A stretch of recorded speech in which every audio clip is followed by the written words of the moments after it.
नमस्कार, मैं उमेश व्योम टीवी के लाइव और नॉन लाइव सेगमेंट पेज में आपका स्वागत करता हूं। आज हैं हम लोग धनबाद जिले के अंतर्गत एक छोटा सा शहर है कतरास। अब बहुत बड़ा हो गया है, लेकिन जब बात करेंगे यातायात की, जब बात करेंगे विकास की, जब बात करेंगे सुगम यातायात और आवागमन की, तो आपको दो ठो यहाँ प्लेटफॉर्म और दो ठो रेलवे स्टेशन दिमाग में जहन में आएगा। अगर मेन लाइन में आपको आना जाना है तो आपको निश्चितपुर हॉल्ट आना पड़ेगा, और अगर दूसरे लाइन में जाना है तो कतरास जाना पड़ेगा।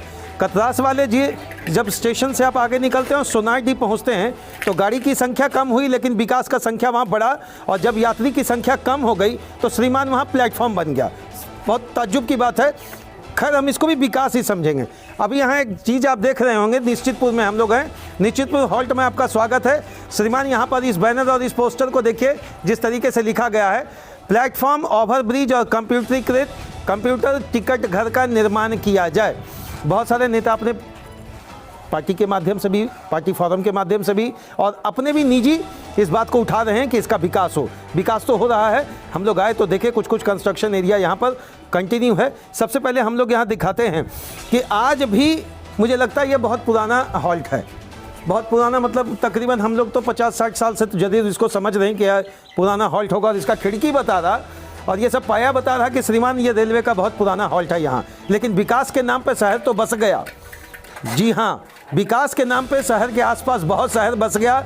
अगर आप भटमुंडा से आगे आ रहे हैं, वहाँ शहर बस गया, टीलाटाण में शहर बस गया, निश्चितपुर में शहर बस गया, अब निश्चितपुर हॉल्ट के बगल में शहर बस रहा, और यहाँ से मुझे लगता है राजगंज तोपचाची तक लोग बस गए हैं, और नया नया शहर का निर्माण हुआ, नया नया कस्बा टोला का निर्माण हुआ। लेकिन प्रश्न आकर खड़ा होता है नंबर 1, क्या ये टिकट घर इसी हाल में रहेगा? क्या यहाँ भी कभी कंप्यूटर से टिकट मिलेगा? क्या यहाँ भी कुछ ऐसा विकास दिखेगा? आप बात करते हैं विकास के श्रीमान, चलिए हम भी मान लिए रेल बहुत तेजी से विकास कर रहा, और रेल के सारे नियमों को हम बड़ा सल्यूट करते हैं, क्योंकि one of the best technical statement में they are working. I want to also tell you one thing, that whatever the steps that which have been taken from the sides of the railway department, no doubt it is incredible, and whatever the steps they are doing for the betterment, for upliftment of the railway station, it is incredible. But still the questions are arrived in every citizen of this area. Number 1, श्रीमान, क्या कभी इसका विस्तारीकरण भी होगा? क्या कभी यहाँ कोई एक आध एक्सप्रेस भी रुकेगा? चलिए इसी क्रम में थोड़ा आपको एक जानकारी दे दे कि इंटरसिटी एक्सप्रेस जो इधर से जाती है गया और आगे भाया बढ़कर वो डेहरी तक, या फिर गंगा दामोदर एक्सप्रेस का अगर टिकट का सर्वेक्षण कर ले कि उसमें चढ़ने वाले व्यक्ति कहाँ से आकर उसमें चढ़ते हैं, तो मैं ये तो नहीं कर रहा हूँ, लेकिन एक छोटा सा स्पष्टीकरण आपके पास रख रहा हूँ कि जरूर उसमें से 60% लोग ऐसे होंगे जो कतरास एरिया से जाकर 300, 400, 500, 600 टोटो का पैसा देने के बाद वहाँ जाकर चढ़ते हैं। अब आप समस्या तो समझ रहे होंगे कि यह मांग इसलिए है, और यह बहुत लंबे समय से रुका हुआ है। अपने अपने प्लेटफॉर्म से लोगों ने बहुत सारा आवाज़ उठाया, और आवाज़ उठाने के बाद इस बात को रखने की कोशिश की गई कि विकास की परिपाटी निश्चितपुर स्टेशन में किस तरीके से रखा जाएगा। नंबर 1, यहाँ पर उठता है बात कि कंप्यूटर घर से टिकट मिलेगा कि नहीं। कंप्यूटर घर होने से आपको 2 फायदा होगा श्रीमान। कभी कभी रिजर्वेशन भी आप यहाँ से आपको मिल जाएगा, ये बात है कि बोर्डिंग कहीं और से आपका रहेगा। दूसरा, यहाँ पर एक बना सुलभ शौचालय। सुलभ शौचालय तो समझ ही रहे होंगे, आज के डेट में आप कहीं भी यात्रा करते हैं, अब तो बस में भी ये व्यवस्था सरकार लगाने जा रही है, वॉल्वो में ये सब शुरू हो गया, लेकिन स्टेशन में इसको बनाया गया बड़ा बढ़िया ढंग से। आप बगल वाले स्क्रीन में देख लीजिए कितना ढंग से इसको बनाया गया है, और बनाने के बाद इसमें एल्युमिनियम का दरवाज़ा लगाया गया, बीट लगाया गया, मोटर लगाया गया, लेकिन प्रश्न वही उठा, इसके पास चाबी है कहाँ? एक तरफ आप ODF की बात करते हैं, ODF का मतलब आप समझ ही रहे होंगे श्रीमान, बाहर शौच के लिए आपको नहीं जाना है, और सरकार द्वारा 12,500 रुपया वाला जो शौच मिला है, अगर आपके पास 12.5 लाख का शौच है तो हम उसमें मना नहीं कर रहे कि आप मत जाइए, लेकिन 12,500 वाला शौच में जरूर जाइएगा। लेकिन उसका चाबी किसके पास है और कहाँ है? अगर आप इसको पूछेंगे तो अभी आपके पास एक प्रश्न आएगा कि अभी इसको हैंड ओवर नहीं किया गया। चलिए, अभी जो तत्काल विकास हो रहा है और यहाँ पर ही कोई मिले नहीं, लेकिन ठेकेदारी माध्यम से जो हो रहा है हम उनसे ही निवेदन किए, हालांकि वो कैमरे पर आने से बचने की कोशिश किए। हमने अनुरोध किया, श्रीमान आपसे कोई भी ऐसा प्रश्न, टोका टिप्पणी वाली बात नहीं होगी जिससे कि आपके ठेकेदार साहब आपको मना करें इस बात को देने के लिए। भैया थोड़ा सा निवेदन करेंगे, आइए ना भैया, थोड़ा सा, कोई आपसे ऐसा प्रश्न नहीं होगा, है ना? इसका भी कुछ विस्तारीकरण का क्या? इसका है कि खिड़की हम लोग ऑर्डर दिए हुए हैं बनाने के लिए। कल केवल खिड़की ये खिड़की बन जाएगा। एक विकलांग के लिए भी खिड़की रहेगा नीचे, तो उसको दिक्कत नहीं हो टिकट लेने में। और इस यहाँ स्लैब भी हट जाएगा। ये जो मॉडल है उस पर खिड़की ग्लास से सब लग, यहाँ खिड़की पर ग्लास लग जाएगा, ये मार्बल लग जाएगा, ग्रेनाइट पर फिक्स हो जाएगा। हम लोग का यही काम है। मैंने टिकट सस्ता नहीं होगा, लेकिन कुछ सस्ता वो तो भाई। अच्छा आइए, ठीक है आपकी। अच्छा, ये क्या आप बनवा रहे हैं? ये विकलांग को उतरने, आइए ना थोड़ा सा यहाँ पे, ये आप विकलांग को उतरने के लिए बना रहे हैं जी। थोड़ा सा कोई दिखा दीजिए, इससे क्या फ़ायदा होगा विकलांग को?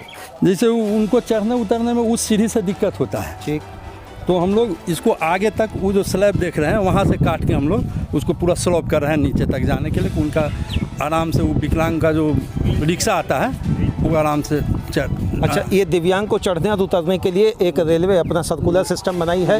अच्छा, क्या ये अकेले चढ़ जाएंगे कि इनको कोई चढ़ाएगा? नहीं, अब मैंने उनका जो विकलांग रहते हैं उनका तो रिक्शा रहता है, अब उनका तो एक आदमी कोई ना कोई तो साथ रहेंगे ही ना। छूट उठ गया तो श्रीमान बड़ा गड़बड़। ऐसा नहीं होता है ना, एकदम स्लोप इतना अच्छा रहेगा कि मैंने कहीं वैसा कुछ। शौचालय का चाबी भी आप ही? नहीं, शौचालय का चाबी हम लोग के पास। हैंड ओवर कर दिया? नहीं, अभी तो हम लोग, उसके पहले कोई दूसरा कॉन्ट्रैक्टर बनाया था, हम लोग तो उसको फिर से बनाने के लिए आए हैं। अभी एक बार हैंड ओवर नहीं हुआ, फिर से दोबारा बनने के लिए? उसमें कुछ टूट फूट हो गया है, तो उसको हम लोग साफ सुथरा करके ऐसे बोर्डिंग। जैसे आप ठेका लिए तो उसमें क्या देखे, क्या तोड़फोड़ हो गया? अभी तो बंद है, देख भी नहीं पा रहे हम लोग। सामने जो आती था नीचे का फ्लोर सब तोड़ दिया, दरवाज़ा तोड़ दिया था, तो हम लोग एल्युमिनियम का दरवाज़ा लगाए हैं उसमें। और दूसरा, और निश्चितपुर में आपको जो अभी काम कर रहे हैं? अभी हम लोग को तो वैसा कुछ नहीं है। अच्छा, ये कब तक ये रैंप ना क्या बोलते हैं? रैंप बोलते हैं, दिव्यांग रैंप भी बन रहा है जी। चलिए श्रीमान, देख लीजिए, थोड़ा सा हम नीचे से दिखा रहे हैं विकास कितना तगड़ा हो रहा। सो अब जो दिव्यांग भाई साहब, हमारा बात को टोका टिप्पणी मत लीजिएगा, उतरिएगा तो एक तो परिवार लेकर आइएगा। रेलवे का अधिकारी साहब बना रहे, इंजीनियर साहब को सोच समझ कर बनाए होंगे, और इम्प्लॉयमेंट तैयार करने के बाद पहले इतना तो जरूर है, यह सोच लिए होंगे कि दिव्यांग जब यहाँ से उतरेंगे अपने व्हील चेयर से तो कितना ग्रेडियंट पे उतरेंगे और क्या उतरने का उनका तरीका होगा। यहाँ से नीचे आप स्लोपिंग देख रहे हैं, इसको काट के अभी डाउन किया जाएगा।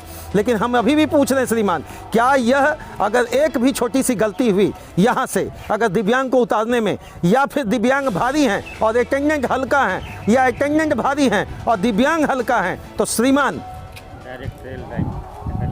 बाकी हमको बोलना नहीं पड़ेगा। चलिए, निश्चितपुर स्टेशन का बात हमेशा एक व्यक्ति यहाँ उठाए हैं, दीप नारायण सिंह जी, ठीक है। अभी हल्दर महतो जी का भी हम यहाँ पर देख रहे हैं मैटर, और उन्होंने भी बात को उठाया है। यूथ फोर्स के माध्यम से, जैसा कि सभी लोग जानते हैं कि दीप नारायण सिंह जी निरंतर प्रयास कर रहे हैं। हम लोगों ने पूर्व में आंदोलन भी किया था, धरना दिया था। उसके बाद अभी दीप नारायण जी दिल्ली जब गए हुए थे, माननीय मंत्री रेल मंत्रालय से मिलकर उनको ज्ञापन सौंपने का काम किया था। हम लोग निरंतर प्रयास कर रहे हैं कि जो निश्चितपुर स्टेशन बनना चाहिए उसको लेकर निरंतर प्रयासरत है। और उस कड़ी में अभी आप देख रहे होंगे कि पूर्व में शौचालय नहीं था, अभी शौचालय बन रहे। वो आप लोग की आवाज़ के बाद ये बना, मुझे लगता है। जी, वो आवाज़ पहुंचा है रेल तक। जी, हम लोगों के आवाज़ के बाद जो शौचालय थे, हम लोगों की कुछ महत्वपूर्ण मांगे थी, उसमें एक मांग शौचालय भी था जिसको पूरा किया गया है, लेकिन दुर्भाग्य से अभी सुचारू रूप से चालू नहीं किया गया है। इस विषय में भी हम लोगों ने रेल से इस संबंध में बात हुई है। उन्होंने आश्वासन दिया है कि जल्द ही इसको सुचारू रूप से चालू किया जाए। निश्चितपुर स्टेशन वर्षों से हम लोग का डिमांड है कि उसको स्टेशन का दर्जा दिया जाए, उसको प्लेटफॉर्म का ऊंचा किया जाए, एक्सप्रेस ट्रेन का भी ठहराव दिया जाए, और जीआरपीएफ का पदस्थापना किया जाए, क्योंकि शाम के बाद वहाँ पर असामाजिक तत्व का भी जमावड़ा लगना शुरू हो गया है। अब दुख के बात ये है कि अभी स्टेशन का दर्जा मिला नहीं है और पार्किंग चार्ज के नाम पर रंगदारी शुरू हो गई। अंदर जाएं भैया हम लोग। ए भैया, अंदर जाए ना, पैसा वैसा नहीं ना रखा हुआ है कुछ? हाँ देखिए, बैठिए सूरज जी, आइए। यही मेरा तो एक ही चीज़ कहना है श्रीमान कि सुविधाओं की बात करें हम, कम से कम चलिए यहाँ बैठ के हम लोग धूप से तो बच गए। क्या लगता है कभी भी यहाँ स्टेशन बन पाएगा, एक एक्सप्रेस रुक पाएगा? देखिए, हमें तो विश्वास है कि एक दिन ये स्टेशन का दर्जा बिल्कुल मिलेगा, क्योंकि हम लोग निरंतर प्रयास कर रहे हैं। लेकिन एक छोटी जनता लेकिन मौन है, ये मानते हैं? बिल्कुल जनता मौन है। और मैं खास करके आसपास के लोगों से आग्रह करना चाहूँगा कि जो विकास के काम हो रहे हैं उसमें बाधा ना। बहुत वक्त चोट लगता है, घुटना। अच्छा, आपके मुताबिक आप तो लंबा समय से यहाँ रह रहे हैं, क्या क्या चीज़ सुविधा यहाँ होना चाहिए? इतना बड़ा शहर बस गया कतरास, मुझे लगता है 60-61 पंचायत बागमारा में है ना, और उसके बीच में एक कोई भी ऐसा स्टेशन नहीं जहाँ पर 1-2 एक्सप्रेस भी रुक जाए। तो क्या क्या सुविधा होना चाहिए आपके मुताबिक? सुविधा तो यहाँ सबसे पहले प्लेटफॉर्म की है, ओवरब्रिज प्लेटफॉर्म, पानी की थोड़ी सुविधा है लेकिन उस प्रकार नहीं है। लेकिन फिर सबसे पहले प्लेटफॉर्म और सुविधा आपका यहाँ पर ओवरब्रिज होना चाहिए। इसके बाद क्या आप कंप्यूटर के रीते आपका इलेक्ट्रॉनिक जो टिकट। अभी सुनने में आया कि दुर्घटना हो गया, गाड़ी आई इधर से पार करने उधर जाने में। हाँ, ये जो दुर्घटना कितने बार हो चुकी को चढ़ने और उतरने को लेकर थोड़ा सा आप बताएं। उन्हें तो लगता है मुझे सबसे ज़्यादा असहज महसूस होता होगा। ना बहुत असुविधा, महिला को बहुत असुविधा होती है चढ़ने उतरने में, बहुत दिक्कत है उनको चढ़ने उतरने। बता रहा हूँ इतनी बार कि गिर जाते हैं, उतरने में छूट जाता है, हाथ गिर जाते हैं। महिलाओं को चढ़ने और उतरने में मुझे लग रहा है मैनुअल प्लेटफॉर्म में दिक्कत होता है, ये तो बहुत लोअर प्लेटफॉर्म वाली बात है। बिल्कुल निश्चित रूप से महिलाओं को चढ़ने उतरने में असुविधा होती है। और सबसे बड़ा बात है, अब प्लेटफॉर्म बनना चाहिए, क्योंकि विशेष रूप से महिलाओं के लिए, क्योंकि महिलाओं को बहुत दिक्कत होती है। और अभी जैसे भाई साहब बोल रहे थे, आए दिन घटना होते रहती है अखबार के माध्यम से, चूँकि हम लोग यहाँ सामने रहते हैं तो देखते हैं कि घटनाएं होती है। तो इसके लिए आवश्यक है प्लेटफॉर्म बनना। चलिए और भी दिखाते हैं अभी क्या यहाँ निश्चितपुर स्टेशन का आगे का मामला रहेगा।